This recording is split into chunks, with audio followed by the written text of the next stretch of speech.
hari terakhir gunung-gunung berapi di Indonesia aktif kembali. Gunung-gunung yang telah tertidur ratusan tahun ini kembali memuntahkan abu dan lahar. Letusan Gunung Kelud dan Gunung Sinabung mengingatkan kita tentang kebesaran Sang Pencipta dan pentingnya kita menjaga kelestarian alam. Di balik keindahan gunung-gunung ini tersimpan bahaya potensial yang sewaktu-waktu mengancam manusia. Dan berikut kami siapkan 7 erupsi gunung api yang aktif kembali selama setahun terakhir, versi On The Spot.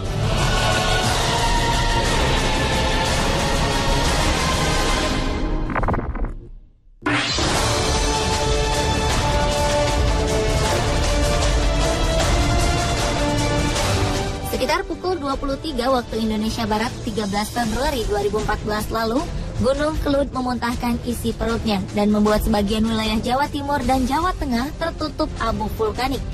Ribuan warga di lereng Gunung Kelud memadati jalan menuju tempat evakuasi. Gunung yang terletak di perbatasan antara Kabupaten Kediri, Blitar, dan Malang ini merupakan gunung yang bersifat stratovulkan dengan karakteristik eksplosif. Walaupun sifatnya masih aktif, sebagian besar penduduk di sekitar Gunung Kelud masih mendiami daerah ini. Sebelumnya, Gunung Kelud menjadi objek wisata bagi para pecinta petualangan. Wisata Gunung Kelud menyajikan sarana outbound dan pemandian air panas.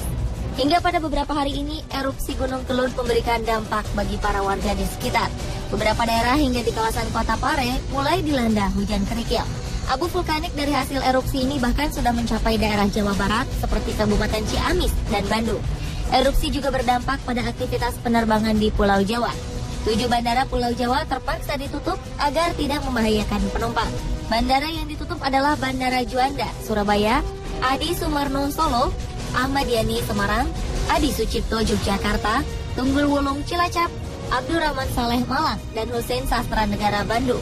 Kondisi paling tebal abu vulkaniknya adalah Bandara Juanda. Dilihat dari kekuatan letusan dan area dampak letusan, erupsi Gunung Kelud kali ini diperkirakan lebih besar dari erupsi Gunung Kelud sebelumnya. Letusan Gunung Kelud kali ini bahkan terdengar hingga radius 300 km.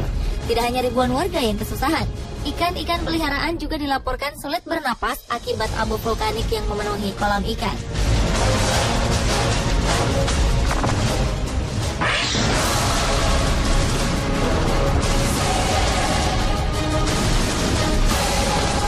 Gunung Sinabung merupakan gunung api aktif yang terletak di dataran tinggi Karo, Sumatera Utara.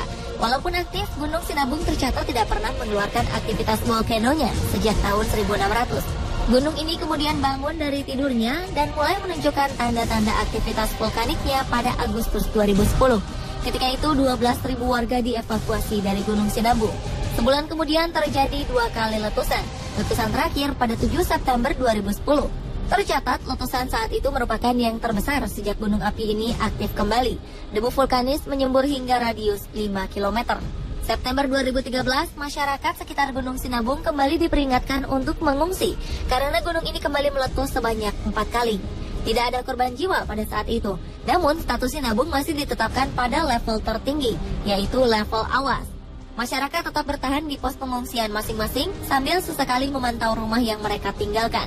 Hingga pada akhir Januari 2014, kondisi Gunung Sinabung berangsur-angsur stabil. Masyarakat yang tinggal di radius 5 km dari Gunung Sinabung sesekali menengok rumah masing-masing. Namun Gunung Sinabung meletus dan mengeluarkan awan panasnya. Letusan terakhir ini akhirnya memakan korban jiwa. Total jumlah korban meninggal karena erupsi ini berjumlah 15 orang. Dan 3 orang lainnya luka-luka karena terkena luncuran awan panas.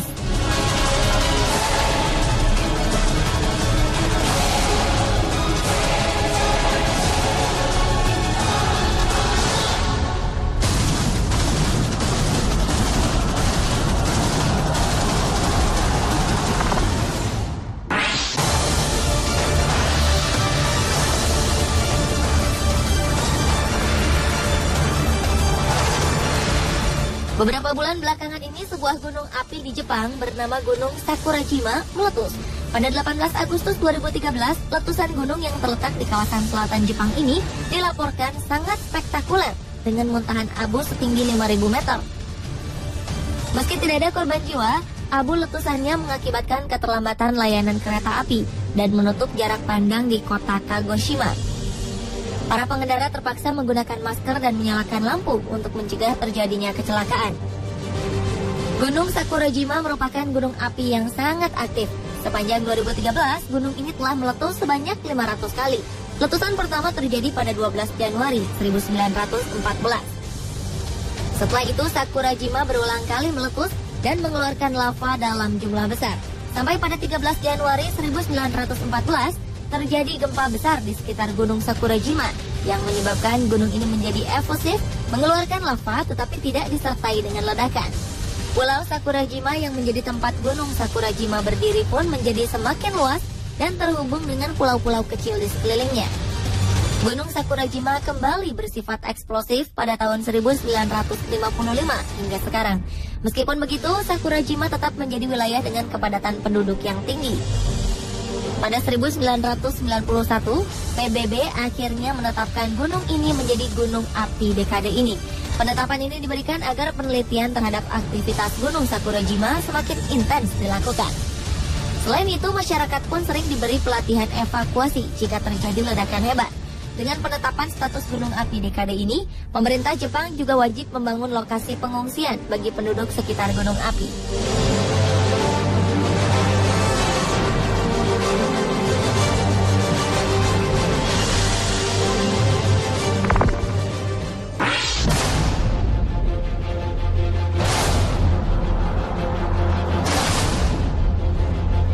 Di penghujung 2013, tepatnya 29 Desember 2013, ribuan warga San Miguel, El Salvador terpaksa meninggalkan tempat tinggalnya karena gunung api Chaparrastik meletus.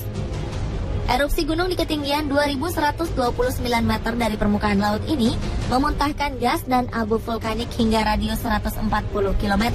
Bau belerang tersebar di kota-kota yang berada di dekat gunung api ini. Pemerintah setempat mengimbau agar masyarakat mengenakan masker basah untuk melindungi pernapasan. Ini merupakan letusan pertama Chaparrastik yang pertama dalam 37 tahun terakhir. Tak ada korban jiwa pada letusan kali ini, karena sejak awal warga telah terlebih dahulu dihimbau untuk waspada. Sekitar 5.000 orang tinggal di pengungsian yang dibangun pemerintah. Letusan gunung ini mengakibatkan produksi kopi El Salvador menurun, karena tanaman kopi di sana terserang wabah karat daun akibat abu vulkanik dari gunung berapi.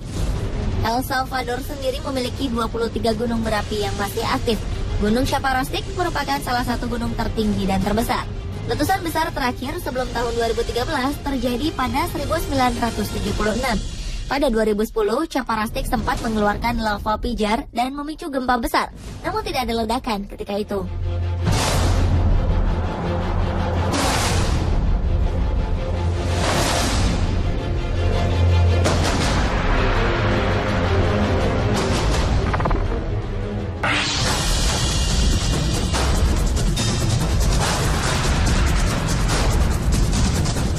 Beranjak ke Indonesia bagian timur, di Nusa Tenggara Timur ada sebuah gunung api aktif bernama Rokatenda. Gunung ini terletak di Pulau Palue, sebelah utara Pulau Flores. Gunung yang berada pada ketinggian 875 meter di atas permukaan laut ini tercatat pernah beberapa kali meletus secara hebat. Letusan terhebat terjadi pada 4 Agustus sampai 25 September 1928. Pada waktu itu, letusan dipicu oleh gempa vulkanik dan gelombang tsunami yang menimpa Pulau Palue. Tidak ada catatan resmi mengenai jumlah orang korban jiwa, dan jumlah penduduk Palue saat itu tercatat sebanyak 266 jiwa. Terbaru, erupsi terakhir Gunung Rokatenda terjadi pada 10 Agustus 2013. Akibat letusan ini, 8 orang meninggal terkena lahar panas. Sementara 3.000 orang dievakuasi ke desa yang lebih aman. Karena sudah memakan korban jiwa, pemerintah berencana merelokasi penduduk di sekitar Gunung Rokatenda. Namun mereka menolak rencana ini dengan alasan tidak ingin meninggalkan tanah leluhurnya. Pasca letusan Gunung Rokatenda, 2 gunung di daerah Nusa Tenggara Timur yang berdekatan dengan Gunung Rokatenda menunjukkan peningkatan aktivitasnya. Kedua gunung ini adalah Gunung Hobal dan Gunung Iliwarung. Aktivitas yang bisa dilihat dengan kasat mata adalah aktivitas Gunung Hobal. Gunung api bawah laut ini sempat meletus selama 2 menit. Letusan yang mencapai ketinggian 1.000 hingga 2.000 meter dari permukaan laut ini menimbulkan gelembung di tengah laut dan merubah air laut menjadi kekuningan. Sementara itu, di Gunung Iliwarung terjadi peningkatan gempa vulkanik yang signifikan. Aktivitas keduanya kembali sudah mereda.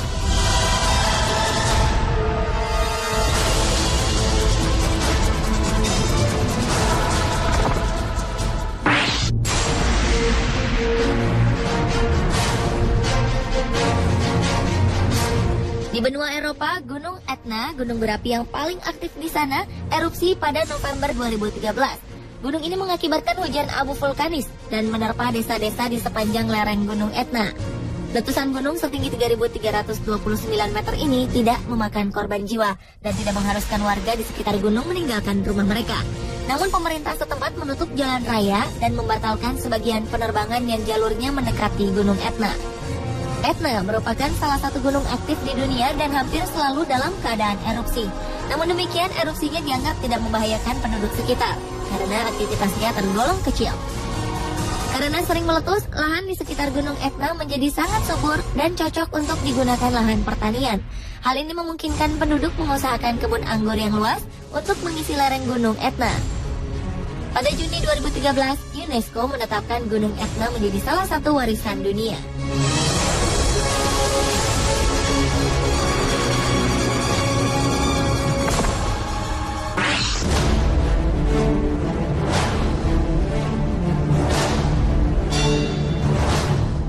Meskipun berbahaya, gunung berapi sering menjadi objek wisata favorit para turis asing, seperti Gunung Mayon di Filipina. Berbentuk kerucut sempurna, Gunung Mayon dianggap sebagai gunung Fujinya Asia Tenggara. Setiap tahunnya, ratusan turis asing dan domestik mengunjungi gunung teraktif di Filipina ini.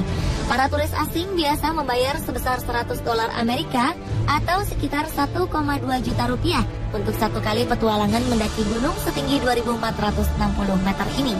Hingga pada 7 Mei 2013 merupakan hari yang naas bagi wisatawan yang sedang mendaki Gunung Mayon.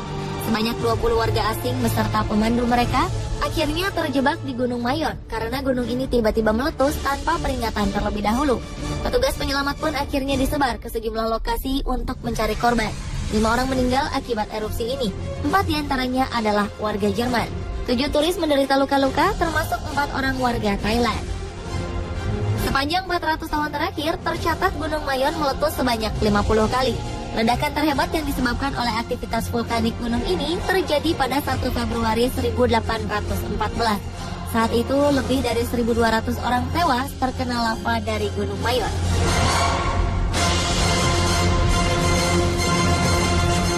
Pemirsa, itulah 7 erupsi gunung yang aktif kembali versi on the spot.